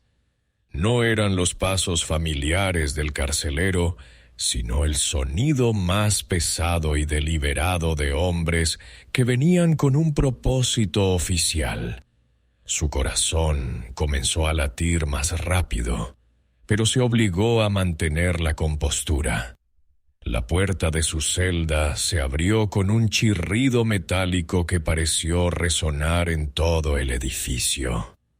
Thomas Wilkins, el alguacil que la había arrestado, apareció en el umbral acompañado por 2 hombres más que Agnes no reconocía. Wilkins llevaba grilletes en las manos, y su expresión era una mezcla de determinación profesional y malestar personal. «Es hora, señora Waterhouse», anunció Wilkins con voz ronca, como si las palabras le costaran un esfuerzo físico considerable. Agnes asintió sin decir nada. Extendió sus manos hacia adelante, permitiendo que Wilkins le colocara los grilletes. El metal frío se cerró alrededor de sus muñecas con un clic definitivo que pareció marcar la transición entre su vida anterior y estos últimos momentos. «¿Tiene alguna última petición?», preguntó uno de los otros hombres, un individuo alto con barba gris que parecía ser algún tipo de oficial de la corte.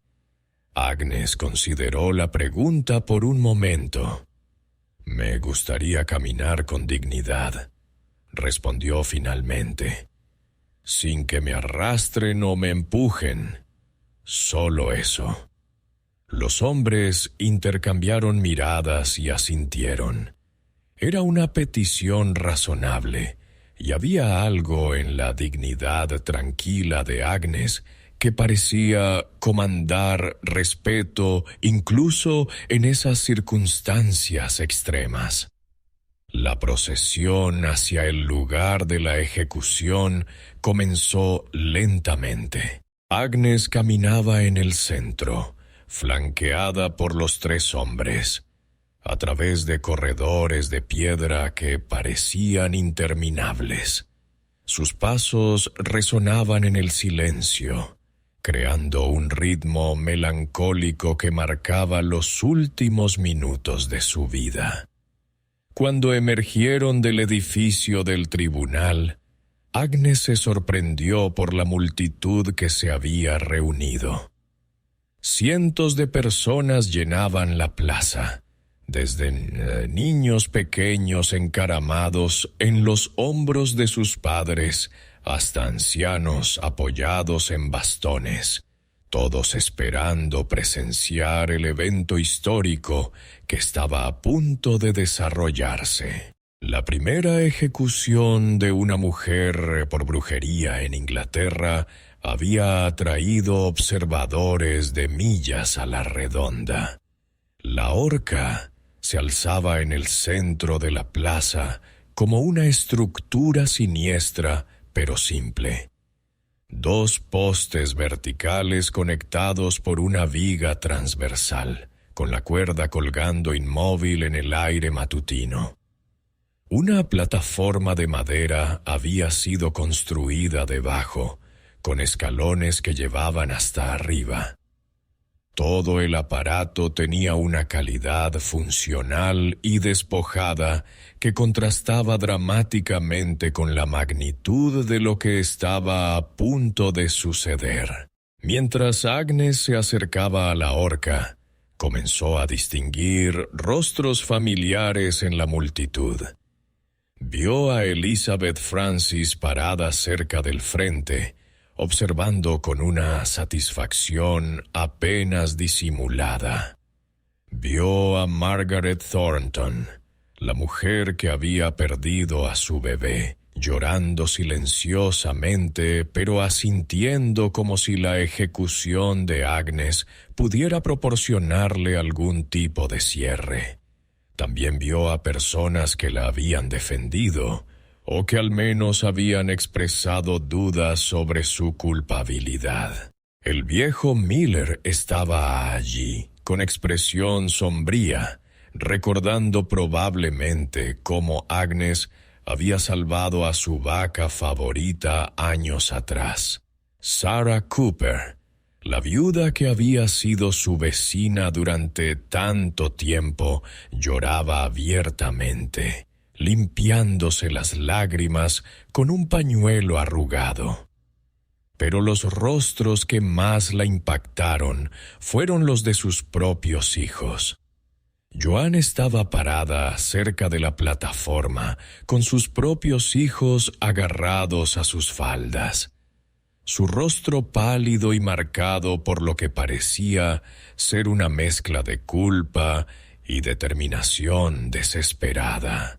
Los otros hijos de Agnes estaban dispersos entre la multitud, algunos llorando, otros con expresiones de incredulidad, como si todavía no pudieran creer que esto realmente estuviera sucediendo. Al pie de la horca, un sacerdote esperaba con una Biblia en las manos. Era el pastor Edmund Drake de Hatfield Peverell, el mismo hombre que había bendecido su matrimonio con Henry décadas atrás, que había bautizado a sus hijos, que había conocido a Agnes durante la mayor parte de su vida adulta. «Agnes», le dijo Drake cuando ella se acercó, su voz temblando con emoción, «¿desea confesarse y pedir perdón por sus pecados antes de encontrarse con su Creador?» Agnes lo miró directamente a los ojos. «Pastor Drake, he vivido mi vida tratando de servir a Dios a través del servicio a mi prójimo. He curado a los enfermos, he consolado a los dolientes, he usado los dones que Dios me dio para aliviar el sufrimiento. Si eso es pecado, entonces soy culpable. Pero si pecado significa conspirar con fuerzas malignas para causar daño, entonces voy a mi muerte con la conciencia limpia». Drake cerró los ojos por un momento, claramente luchando con sus propias dudas sobre la justicia de lo que estaba a punto de presenciar. Cuando los abrió, había lágrimas corriendo por sus mejillas arrugadas. «Que Dios tenga misericordia de tu alma, Agnes Waterhouse», murmuró, y se hizo a un lado. Agnes comenzó a subir los escalones hacia la plataforma. Cada paso requería un esfuerzo consciente, no porque tuviera miedo, sino porque la realidad de la situación la golpeaba con fuerza creciente. Cuando alcanzó la cima, se volvió para mirar una última vez a la multitud reunida. El verdugo, un hombre corpulento con una capucha que oscurecía su rostro, se acercó con la soga. Sus manos, Agnes notó, temblaban ligeramente mientras ajustaba el nudo corredizo. Era evidente que incluso para un profesional, esta ejecución tenía un peso emocional inusual. ¿Tiene alguna última palabra?, preguntó el verdugo con voz ronca. Agnes miró hacia la multitud una vez más. Sus ojos se detuvieron en Joan. Luego se movieron lentamente sobre los rostros de sus otros hijos, sobre los vecinos que había conocido durante tantos años, sobre las personas cuyas vidas había tocado de una manera u otra.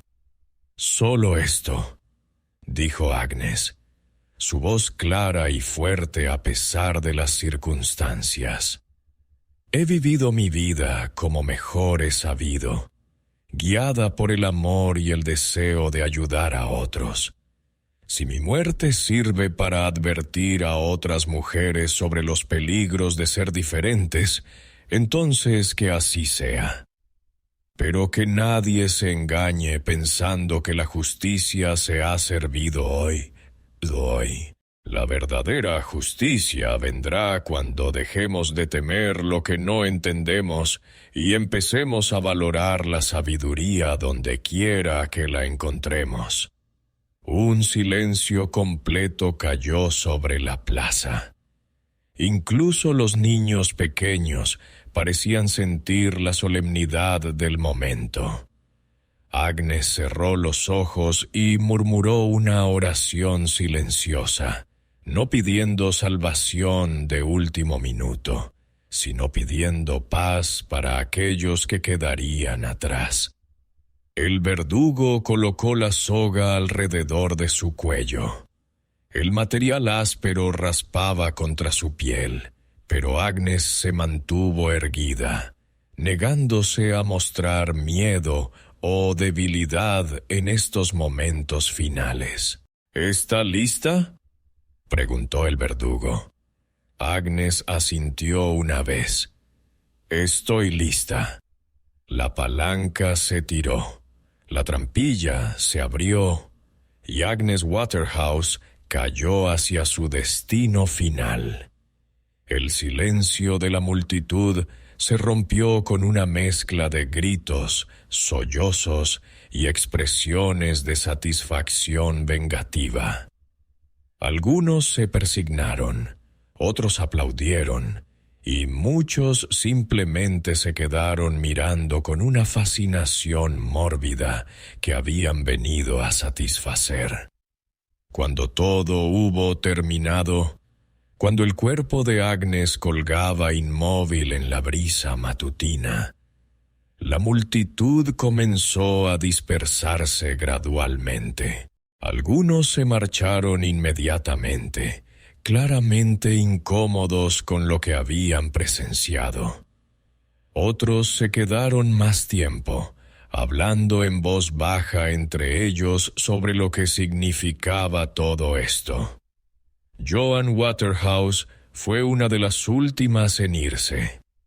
Se quedó parada frente a la horca durante varios minutos, mirando hacia arriba al cuerpo de la mujer que le había dado la vida.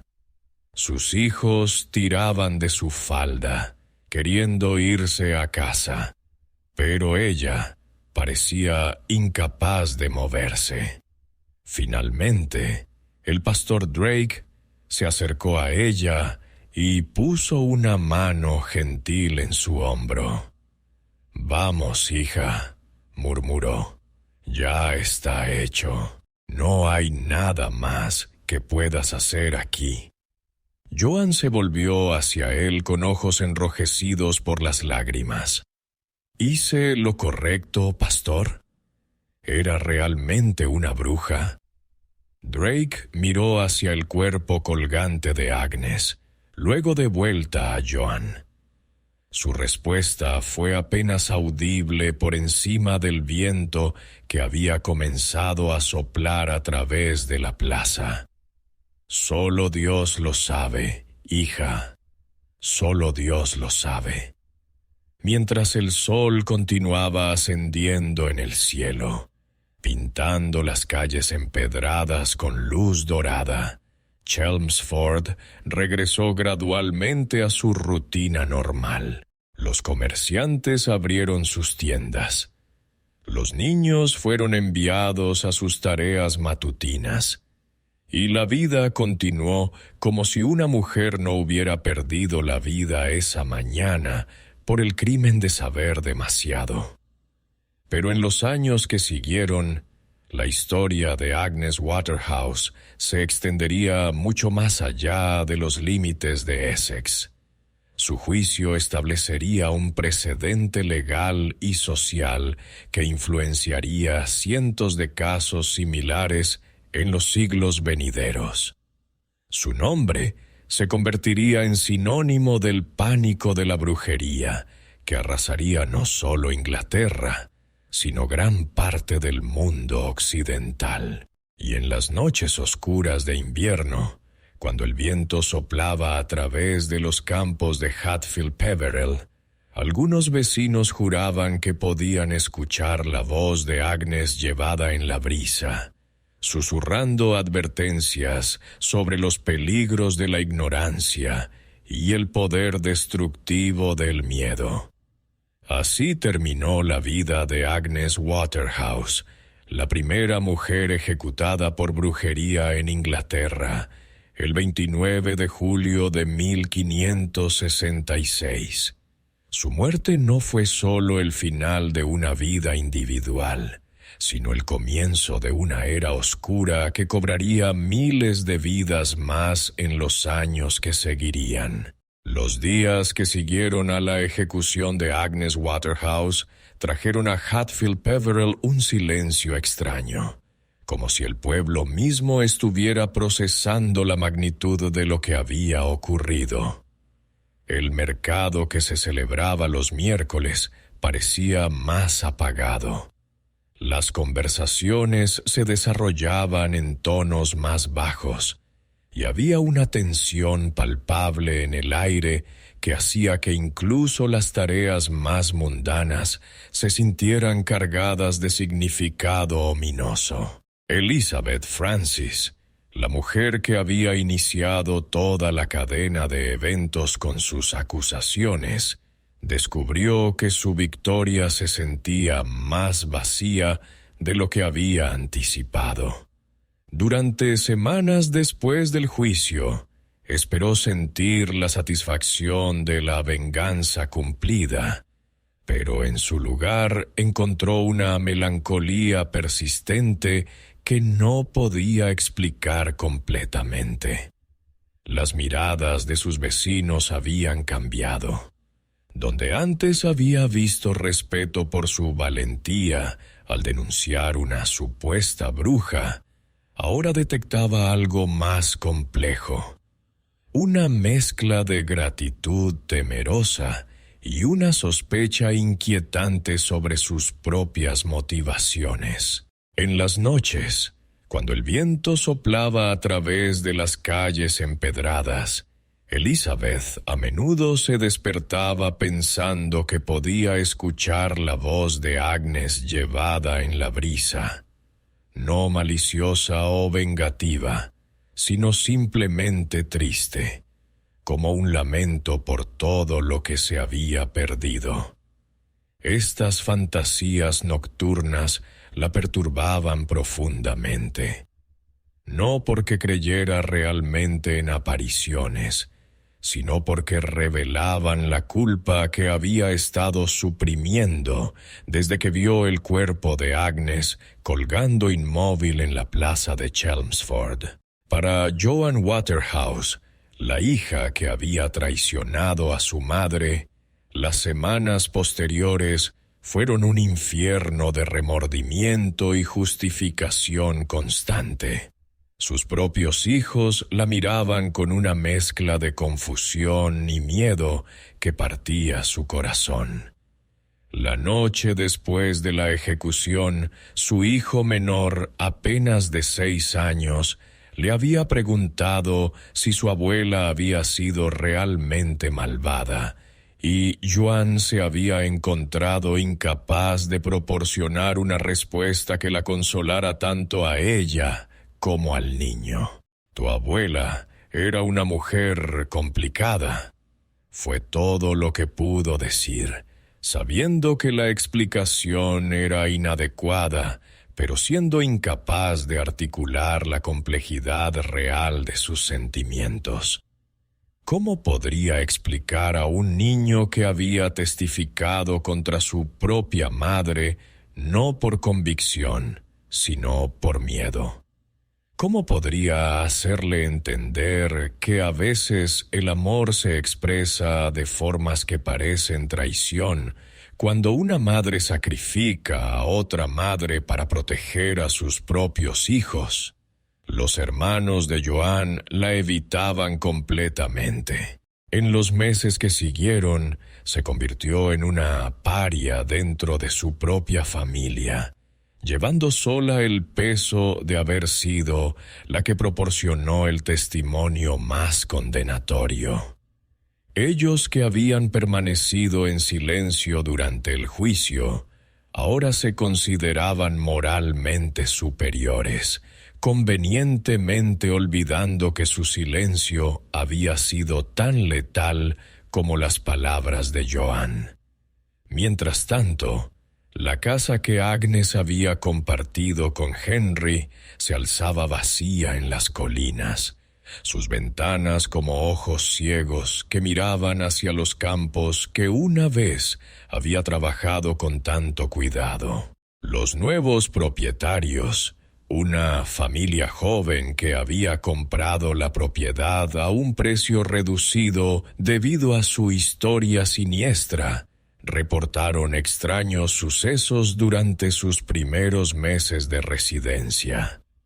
Herramientas que aparecían en lugares donde no las habían dejado, plantas medicinales que crecían espontáneamente en el jardín abandonado, y un gato negro y grande que aparecía ocasionalmente en los alrededores, pero que desaparecía cuando intentaban acercarse. Estos reportes, aunque probablemente exagerados por la imaginación supersticiosa, sirvieron para mantener viva la leyenda de Agnes Waterhouse en la memoria local. Su historia se transformó gradualmente de un evento histórico documentado en una narrativa folclórica que se contaba en voz baja durante las noches de invierno, cuando las familias se reunían alrededor del fuego y las sombras danzaban en las paredes como fantasmas del pasado. Pero el impacto más significativo de la ejecución de Agnes se extendió mucho más allá de los límites de Hatfield Peverell. El precedente legal establecido por su caso se convirtió en la base para cientos de juicios similares en los años y décadas que siguieron.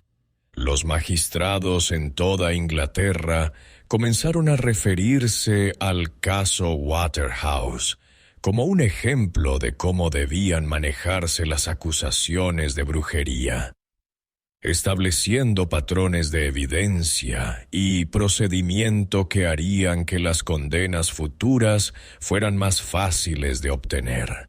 En 1582, apenas 16 años después de la muerte de Agnes, el manual legal conocido como Malleus Maleficarum fue traducido al inglés, proporcionando a los cazadores de brujas un texto autoritativo que citaba el caso de Agnes como uno de los ejemplos más claros de cómo las mujeres podían ser corrompidas por fuerzas diabólicas. Su historia se había convertido en una herramienta de opresión, utilizada para justificar la persecución de innumerables otras mujeres cuyo único crimen había sido ser diferentes, independientes o simplemente inconvenientes para alguien con poder. En Salem, Massachusetts, más de un siglo después, cuando la histeria de la brujería alcanzó su punto culminante en el Nuevo Mundo, los jueces estudiaron meticulosamente los precedentes ingleses, incluyendo el caso de Agnes Waterhouse. Las técnicas de interrogatorio utilizadas en su juicio, los tipos de evidencia considerados válidos, e incluso la retórica empleada para justificar las ejecuciones, todo encontró eco en aquellas colonias lejanas donde el miedo y la superstición habían viajado junto con los colonos europeos. Irónicamente, a medida que pasaron los siglos y la Europa de la Ilustración comenzó a cuestionar las bases racionales de la caza de brujas, Agnes Waterhouse fue gradualmente rehabilitada en la memoria histórica, no como una bruja malévola, sino como una víctima trágica de su época. Los historiadores del siglo XVIII comenzaron a examinar su caso con ojo más crítico, señalando las inconsistencias en el testimonio, la falta de evidencia física y el contexto social que había hecho posible su persecución. Pero para entonces, el daño ya estaba hecho. Miles de mujeres habían perdido sus vidas en hogueras y horcas a través de Europa y América, muchas de ellas siguiendo el patrón establecido por el juicio de Agnes. Su muerte había sido la primera gota de una cascada de sangre que no se detendría hasta que la razón finalmente triunfara sobre la superstición. Un proceso que tomaría siglos para completarse. En los pueblos rurales de Essex, sin embargo, la memoria de Agnes persistió de formas más íntimas y personales. Las mujeres mayores que recordaban haberla conocido en persona transmitieron a sus hijas y nietas no la versión oficial de una bruja ejecutada por la justicia, sino la historia de una sanadora habilidosa que había sido destruida por los celos y el miedo. Estas narrativas alternativas, susurradas en cocinas y jardines, preservaron un aspecto diferente de su legado. Durante generaciones, cuando una mujer en Hatfield, Peverell, demostraba conocimientos inusuales sobre hierbas medicinales, o mostraba una habilidad particular para curar animales enfermos, las ancianas del pueblo dirían en voz baja: «Tiene las manos de Agnes». Era tanto una bendición como una advertencia, reconociendo el don mientras recordaba su precio potencial. A finales del siglo XVII, cuando la locura de la caza de brujas finalmente comenzó a declinar en Inglaterra, surgieron voces que pedían una reevaluación de casos pasados. Aunque Agnes nunca fue oficialmente rehabilitada por las autoridades legales de la época, académicos y teólogos progresistas comenzaron a usar su historia como un ejemplo de cómo el miedo irracional podía llevar a injusticias terribles.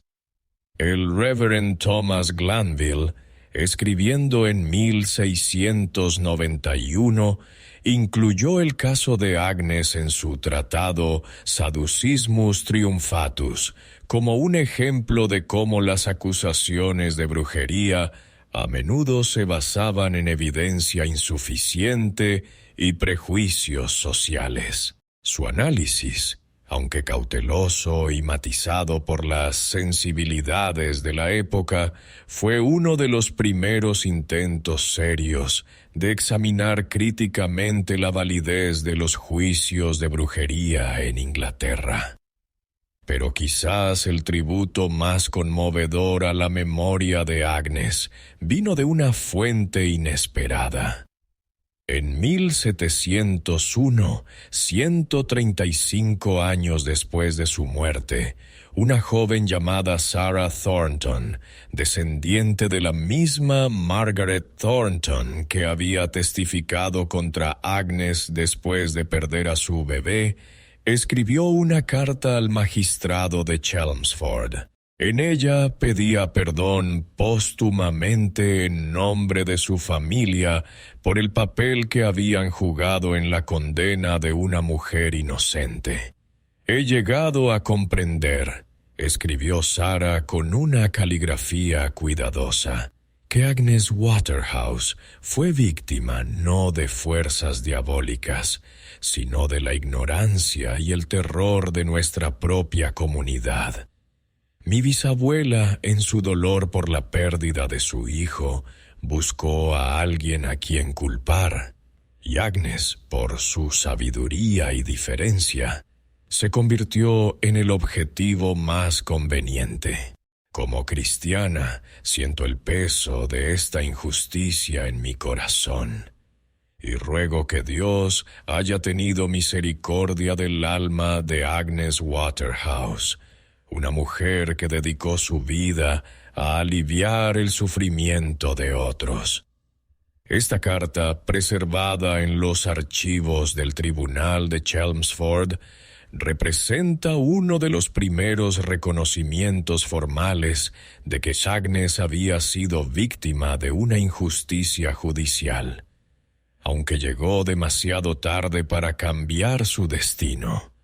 Simbolizó un cambio gradual en la conciencia pública sobre la naturaleza de los juicios de brujería. En las primeras horas de la mañana del 30 de julio de 1566, mientras el cuerpo de Agnes Waterhouse aún colgaba de la horca en Chelmsford y la multitud comenzaba a dispersarse hacia sus hogares, pocos de los presentes podrían haber imaginado que estaban presenciando no solo el final de una vida, sino el nacimiento de una era.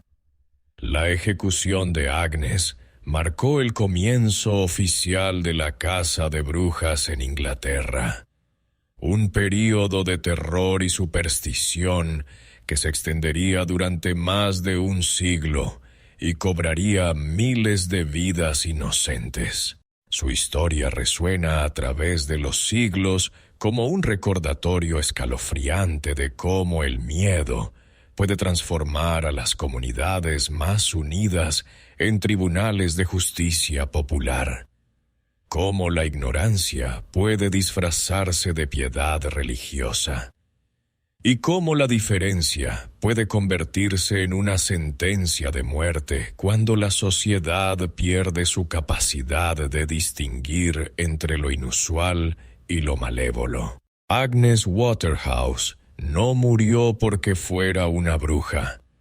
Murió porque era una mujer que sabía demasiado en una época que temía el conocimiento femenino, que vivía de manera demasiado independiente en una sociedad que exigía conformidad, y que destacaba demasiado en una comunidad que encontraba comodidad en la mediocridad uniforme. Su verdadero crimen fue ser excepcional en un tiempo que castigaba la excepción con la muerte. La tragedia de Agnes no reside solo en su destino individual, sino en lo que su muerte representó para innumerables otras mujeres que vinieron después de ella. Cada sanadora que ocultó sus conocimientos por miedo, cada viuda que se volvió más sumisa para evitar sospechas, cada mujer que eligió la ignorancia fingida sobre la sabiduría auténtica para preservar su vida. Todas fueron víctimas secundarias del precedente establecido en aquella plaza pública de Chelmsford. Sin embargo, en la persistencia de su memoria a lo largo de los siglos, encontramos también una forma de resistencia. La historia de Agnes se negó a ser simplemente la narrativa oficial de una bruja justamente ejecutada. En su lugar se transformó en una leyenda de injusticia, un símbolo de la lucha eterna entre el conocimiento y la ignorancia, entre la compasión y el miedo, entre la individualidad y la conformidad forzada. En nuestro mundo moderno, cuando ocasionalmente escuchamos ecos de la misma mentalidad que condenó a Agnes, cuando el expertise es desestimado como elitismo, cuando la diferencia es vista como amenaza, cuando el miedo es manipulado para justificar la injusticia, su historia sirve como una advertencia urgente. Nos recuerda que la civilización es una construcción frágil, siempre vulnerable a los impulsos más primitivos del miedo y la superstición. Agnes Waterhouse vivió una vida dedicada al servicio, murió víctima del miedo y dejó un legado que trasciende tanto su servicio como su victimización. En cada sanadora moderna que practica con conocimiento y compasión, en cada mujer que se niega a esconder su inteligencia para complacer a otros, en cada persona que elige la evidencia sobre la superstición y la tolerancia sobre el prejuicio, el espíritu de Agnes encuentra una forma de continuidad. Su historia nos enseña que el precio de la diferencia puede ser alto, pero que el costo de la conformidad ciega es aún mayor. Nos muestra que la valentía no siempre reside en actos heroicos grandiosos, sino a menudo en la simple determinación de vivir auténticamente a pesar de las presiones para hacer lo contrario. Cuando el viento nocturno sopla a través de los campos de Essex, llevando consigo el aroma de las hierbas silvestres que aún crecen donde una vez estuvo el jardín de Agnes, podríamos imaginar que escuchamos su voz en la brisa. No es una voz de lamento o de venganza, sino de recordatorio. Que la sabiduría y la compasión son dones demasiado preciosos para ser sacrificados en el altar del miedo, y que la memoria de aquellos que murieron por ser diferentes debe servir como guardiana eterna contra la repetición de tales tragedias. En la historia de Agnes Waterhouse, encontramos no solo el relato de una mujer extraordinaria destruida por tiempos extraordinariamente crueles, sino también una parábola universal sobre la condición humana. Su vida nos habla del poder transformador del conocimiento aplicado con amor, y su muerte nos advierte sobre las consecuencias devastadoras cuando permitimos que el miedo gobierne sobre la razón.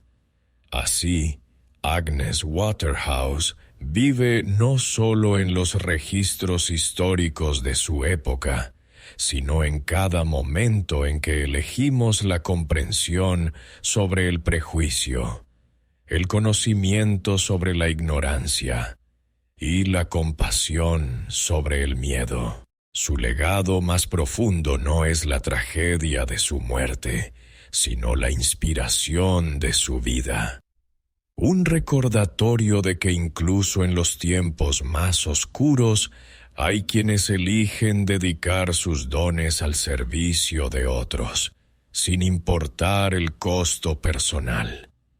En esa elección diaria, entre el miedo y el amor, entre la superstición y la sabiduría, entre la conformidad y la autenticidad, todos tenemos la oportunidad de honrar la memoria de Agnes Waterhouse y de todas las mujeres que, como ella, pagaron el precio último por el crimen de ser extraordinarias en tiempos ordinarios.